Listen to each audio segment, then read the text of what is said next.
અલકાપુરીમાં, એટલે કે જ્યાં કુબેરની નગરી છે, જ્યાં શોકનું કોઈ દિવસ મોજુદ નથી ફરતું, જ્યાં દુઃખ ક્યારેય પણ ડોકું કાઢવે નથી આવતું, એવી અલકાપુરી નગરી, કુબેરની એ રાજધાની, આખી સોનાની નગરી છે, જ્યાં ઐશ્વર્ય એટલું છે, સંપત્તિ એટલી છે, ધન એટલું છે. અને એ જગ્યાએ પુંજિકા સ્થલા નામની એક અપ્સરા હતી. એટલી રૂપવાન હતી, ગુણિયલ હતી, સતત એના ચહેરા પર હસતી હોય. એની બહેનપણીઓ સાથે એક વખત ફરવા માટે નીકળે છે. માર્ગમાં ચાલતી જાય છે અને પોતે હાસ્યની વાતો પોતાની સહેલીઓને કરતા કરતા એ પોતાનું હાસ્ય બધાને વહેંચતી જાય છે. ન હોય એવી વાતમાંથી પણ હાસ્ય ઉત્પન્ન કરી લે.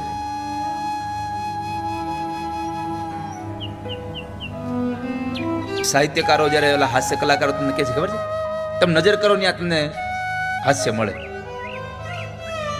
એમ આ માણસ, આ સ્ત્રી જ્યાં હોય ત્યાંથી એને હાસ્ય શોધી લે.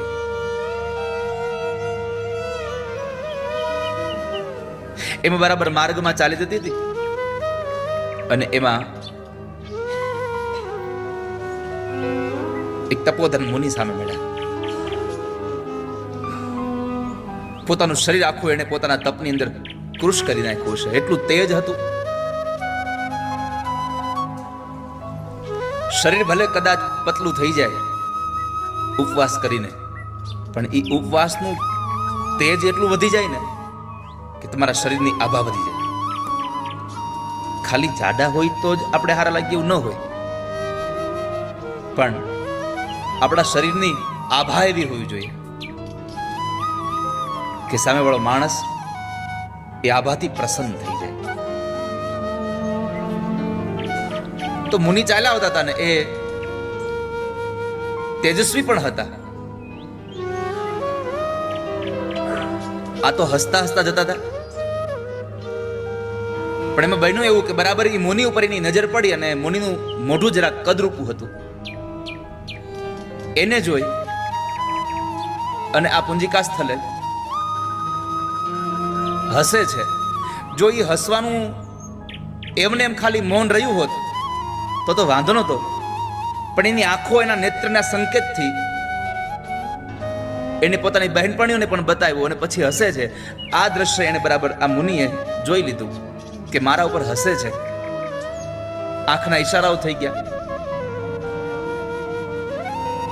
મારી મજાક કરી છે, આવું આ મુનિને સમજાઈ ગયું.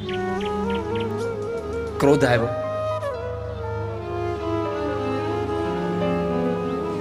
અને ક્રોધ પછી શું શું કરી નાખે એનો કઈ ભરોસો નહીં. જ્યારે જ્યારે ક્રોધ આવે ત્યારે એને સમય આપી દેવો, એને સમય આપી દો.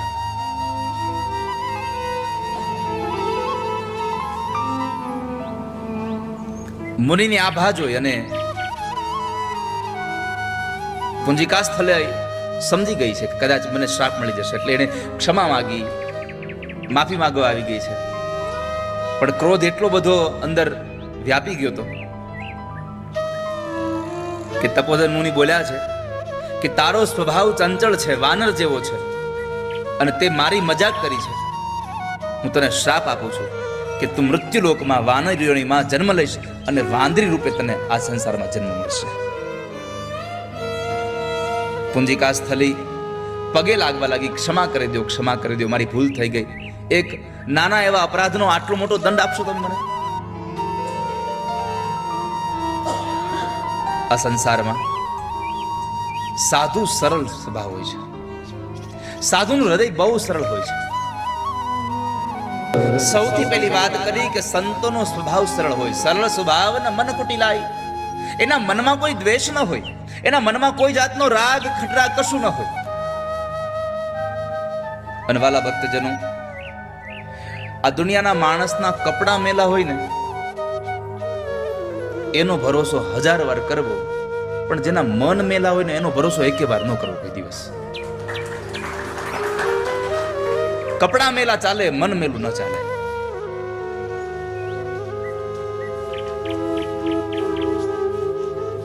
પગે લાગે છે પુંજિકા સ્થલી, મને માફ કરી દો, મારાથી અપરાધ થઈ ગયો, આટલો મોટો દંડ ના આપો. સાધુએ પોતાના સ્વભાવ પ્રમાણે એટલું કહ્યું કે તને શ્રાપ આપ્યો છે એ તો ભોગવવો જ પડશે, પણ હું તને આશીર્વાદ સાથે એટલા આપું છું કે તારી મરજી પ્રમાણે તું ફરી પાછી મનુષ્યનું શરીર ધારણ કરી શકીશ. તને જ્યારે મરજી થશે ત્યારે તું એ શરીરને ધારણ કરી શકીશ. સાધુ પોતાની મસ્તીમાં ચાલ્યા ગયા. આ બાજુ પુંજિકા સ્થલા વિચાર કરે છે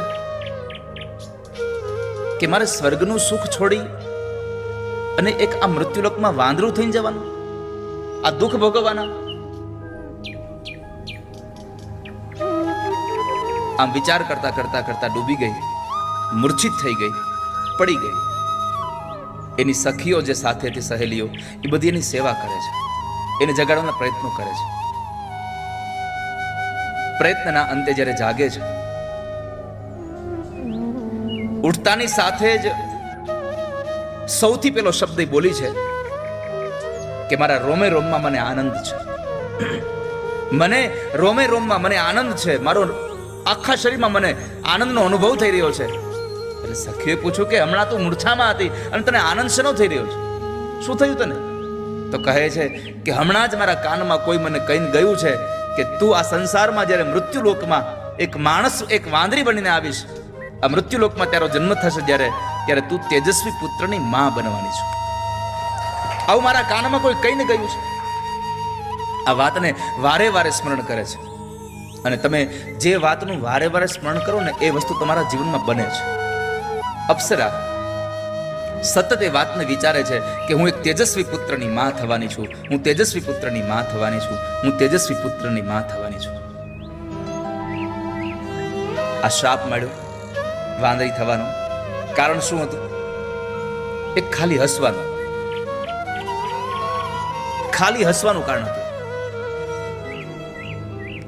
તમે હસો એની સામે વાંધો નથી, પણ ક્યાં કેટલું હસવું જોઈએ, કેવી રીતે હસવું જોઈએ એ બહુ મહત્વનું છે. દ્રૌપદીજી ખાલી અંધના અંધ હોય આટલું બોલ્યા, આખું મહાભારત રચાઈ ગયું.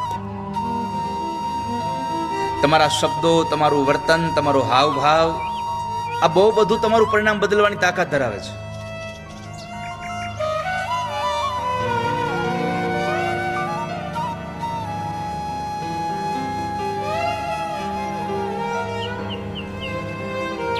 તો જ્યારે એ વાંદરી બનવાની અને એને તેજસ્વી પુત્રની માં બનવાની આ શબ્દો જ્યારે એને કહ્યા ત્યારે મેનકા નામની અપ્સરા ત્યાં હાજર હતી. એમણે એક બહુ સુંદર વાત કરી કે આ દુનિયામાં સ્વર્ગનું સુખ જેટલું મહત્વ નથી ને, એના કરતા સૌથી વધારે જો કોઈ સુખ હોય તો આ સંસારમાં સંતાનોનું સુખ છે. અને એમાં પણ સ્ત્રીઓને માતૃત્વ મળે એનાથી મોટું સુખ આ સંસારમાં કોઈ નથી. જે સ્ત્રી માં બને છે એને સૌથી વધારે સુખ પ્રાપ્ત થાય છે. દુઃખોને સહન કરીને પણ સુખ સહન મળે છે.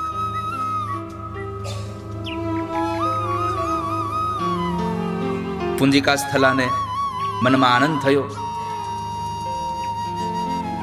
કે મારાથી હસાઈ ગયું અને પેલા મુનિએ મને શાપ આપ્યો, પણ એ શાપમાં પણ મને આશીર્વાદ મળ્યા કે હું એક તેજસ્વી પુત્રની માં થવાની છું. ક્યારેક ક્યારેક કોઈક શાપ પણ આપણા માટે આશીર્વાદ બની જાય. અને પછી તે અપ્સરા વાનરરાજ કુંજરને ત્યાં દીકરી બનીને જન્મે છે. વાંદરોનો જે રાજા હતો કુંજર, લાડકોડથી એ દીકરીને મોટી કરે છે અને એને લાડથી એનો પિતા એનું નામ અંજની કહી અને એને બોલાવ્યા રાખતો હતો. દીકરી મોટી થવા લાગી, જેમ ચંદ્રની કળા વધે એમ વધે છે. માં અંજનાએ સાધના કરીને સાધનાના ફળ રૂપે એને મતંગ ઋષિ મળ્યા છે, મતંગ મુનિ મળ્યા. તપનું ફળ શું મળ્યું? એક સાધુની સંગ થયો.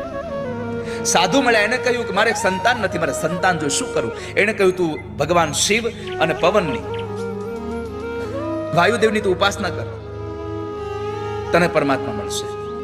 ભગવાન વાયુદેવ અને પરમાત્મા શિવની ઉપાસના કરી છે. ખૂબ ઉપાસનાઓ કરી અને પહેલાનો સમય તો એટલો બધો હતો કે વર્ષો સુધી નહીં હો, વર્ષો સુધી ઉપાસના ચાલતી હતી. અને પરમાત્મા શિવ એકદમ, આ તો આશુતોષ છે. બીજા ભગવાન તો હજી કઈ બીજું ત્રીજું કઈક ધરો ને રાજી થાય.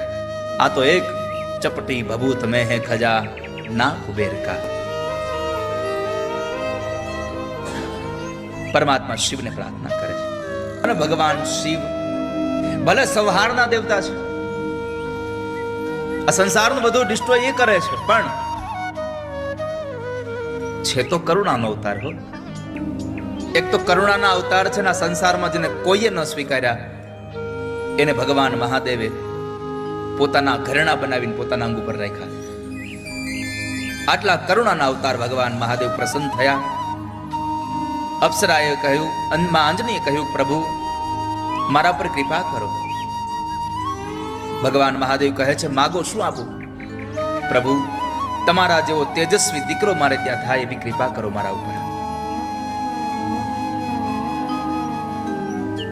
મારા જેવું તો સંસારમાં બીજું કોઈ છે જ નહીં. હું તો એકલો છું અહીંયા, મારા જેવું કોઈ છે નહીં. પણ તમે માગ્યું છે, મેં તમને માગવા કહ્યું ને તમે માગ્યું છે. જો માગતા આવડ્યું એટલે સારું થયું. તમારા જેવું ન કે કીધું તો ખારો દીકરો આપો તોય શું. ભગવાન તમારા જેવો તેજસ્વી દીકરો મારે ત્યાં થાય. અને ભગવાન મહાદેવે કહ્યું કે મારા જેવો સંસારમાં બીજું કોઈ નથી, માટે હું એટલું જ કહું છું કે તમે માગ્યું છે અને મારે આપવાનું છે તો હું એટલું આપીશ કે મારા જ અંશ સ્વરૂપે હું તમારો દીકરો બનીને આવીશ તમારે ત્યાં. ભગવાનને દીકરો બનાવવાની તાકાત તો જુઓ સાધનામાં પડી છે. મારા અંશાવતાર રૂપે હું 11માં રુદ્ર તરીકે તમારે ત્યાં તમારો દીકરો બનીને આવીશ. પછી એક કથા બીજી પણ છે કે પવન દેવે કર્ણરંધ્ર દ્વારા પોતાનું તેજ માં અંજનાના ઉદરમાં પધરાવ્યું અને ભગવાન શિવ અને પવનદેવ આ બેવની કૃપા ભેગી થઈ. શિવ પોતે પોતાના અંશને માં અંજનાના ઉદરમાં પ્રસ્થાપિત કરે. સમય પછી સમય વ્યતીત થવા લાગ્યો અને એ સમયમાં બરાબર શિયાળો ગયો, ઉનાળો આવ્યો, ઉનાળાના પણ ફાગણ મહિનો ગયો, ચૈત્ર મહિનો આવ્યો, ચૈત્ર મહિનાની એકમ, બીજ, ત્રીજ આમ કરતા કરતા રામનવમીનો સમય પસાર થયો અને ત્યાર પછી પૂર્ણિમાનો દિવસ આવે અને કહેવાય છે કે ચૈત્ર સુદ પૂનમ અને મંગળવારના દિવસે સ્વયંમાં અંજનીના કુખમાંથી ભગવાન ભોળાનાથ, ભગવાન શિવ, પરમાત્મા પોતે ભગવાન હનુમાનજી મહારાજના રૂપમાં પ્રગટ થયા છે. બોલીએ હનુમાનજી મહારાજ.